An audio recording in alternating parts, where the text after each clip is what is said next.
Ularning hakimiyeti faqat shu joydagi fuqarolarning ularga bo'ysunganligining bir xil ifodasi deb hisoblashga bo'ladi.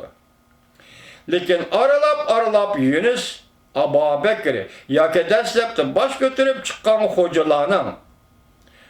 hocalarga keçirilgan o'xshash ba'zi yo'lboshchilar o'ttirib chiqdi.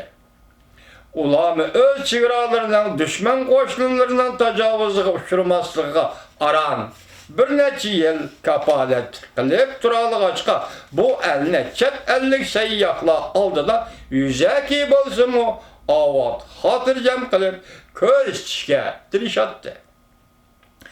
Lekin mushunchalik quyosh nurimi O'rta Osiyodagi insonlarni zulmat o'piqida g'ilpal ko'rinib qo'yadi-da, o'tib ketadi.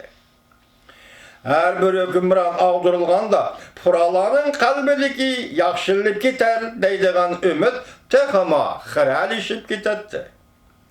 Biz aşı muqaddas hocalar varislarining o'zlaridan ilgirkilarning xatoligi va ojizligini takrorlashda burunqi har qanday hukmronlardan qilishmaydiganligini ko'rganimizda fuqarolarning chetdan yordam talab qiladiganligini jazmanlashtiramiz. Shu zamonlarda bu yerda fuqaroning yiliki uzilganda Xizrning rahmi keldi. Fuqaroning yiliki uzilganda Xizrning rahmi keldi degan maqol tarqalgan. Şahşöpüsüzge 1720-yili Qashqariyaga fuqarolarning beshida uzundan buyon davom qilib kelayotgan zulm shunchalik ig'irlashdiki, shu kamda yordamning maylidan kelishidan qat'iy nazar bu yerdan fuqaroni faqat kulfatdan qutqiza oladiganlar bo'lsa olqishlanmay qolmaydi. Lekin ular asrlar bo'yi 4 ko'zi bilan kutgan Xizr alayhissalomning yetib kelayotganligini isbotlaydigan hech qanday alomatning yo'qligini sezganda umid yo'q yerda iroda yo'q. Umid yo'q yerda iroda yo'q. Deganda Qashqariyaliklarning hatto zolim podshohlar va haddi hisobsiz o'shri zakot alvoya saqla ostida pukilgan qadini sal-pal rusli bilishqama ko'zi yetmadi.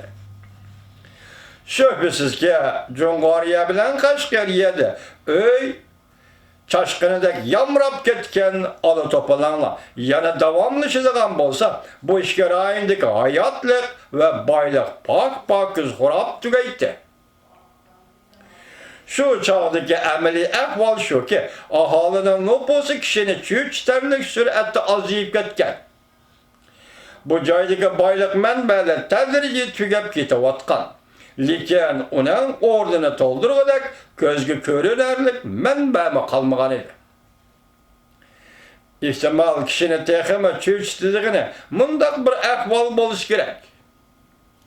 Keyingi mezgillardagi hukmronlar hammasi o'z davlatining boylik manbalarini o'zlarining ko'z oldidagi kayfi sapo aysh shirti uchun buzib chechib sirob qilib yetishgan. Ular yig'iliq va g'alyam bilan to'lgan bu zamonda yig'iliqlarga oxir bir kun xotima berilib, asrlar bo'yi zulmatlik siyosat ostida ezilib kelayotgan fuqarolarning kunlarning birida qo'llariga qurol olib izilib kelayotgan fuqarolarning kunlarning birida qo'llariga qurol olib zolimlarning adimini beradiganligini xiyoliga keltirib qo'yishmagan. Buni yerli xalq orasidagi yalangoq so'zdan qo'rqmabdi degan tamsil bilan ifodalash mumkin. O'rta Osiyoda o'tgan hollar va amirlarning tilga olib o'tgandek yeri yo'q. Lekin ular bilan munosabatlik ba'zi voqealar Qashqariyaning hozirgi zamon tarixida muqaddima bo'lib qolganligi uchun bu babimizda ular ustida to'xtalib o'tishga to'g'ri keldi.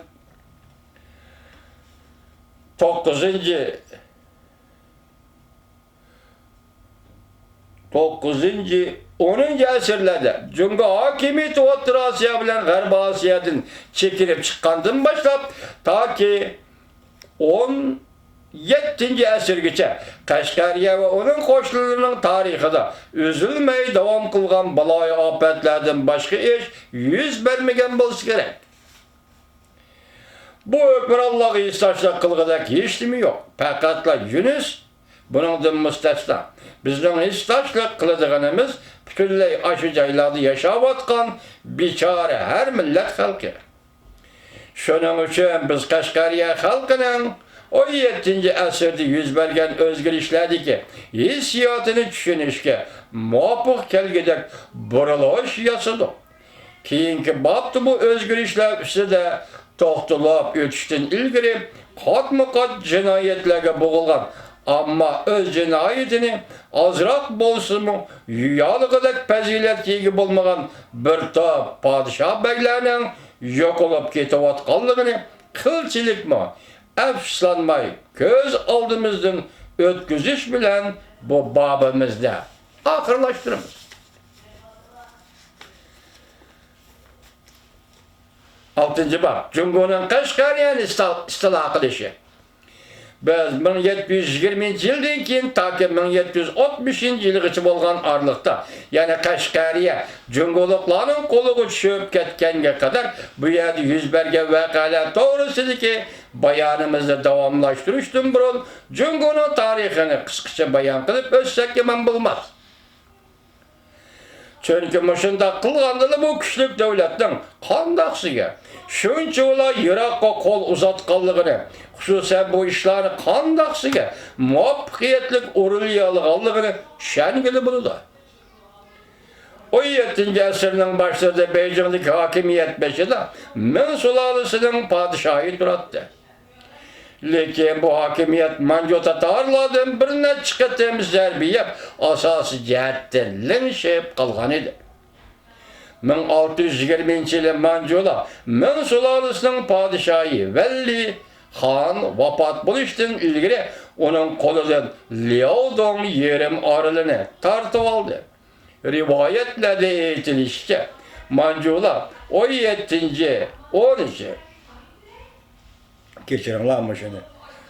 13-asrdagi Mongol tajovuzchilarining avlodlarimiş. Manjular 13-asrdagi Mongol tajovuzchilarining avlodlarimiz. Manjular Jorjitlarning avlodi.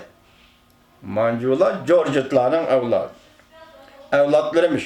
Jungoning yerlik xalqi qo'zg'alib, Mongollar ta'sirini og'dirib tashlaganda, ular Jungoning shimolidagi chellikka qochib ketgan. Yani ba'zilarning aytishicha ular aslida Kamchatka Tundrasida vujudga kelgan yangi bir millat bo'lib, nüfusning ko'payishi bilan tirikchilik yo'li izlab janubga ko'chishga majbur bo'lgan ekan. Misal to'xtaymiz hurmatli vatandosh.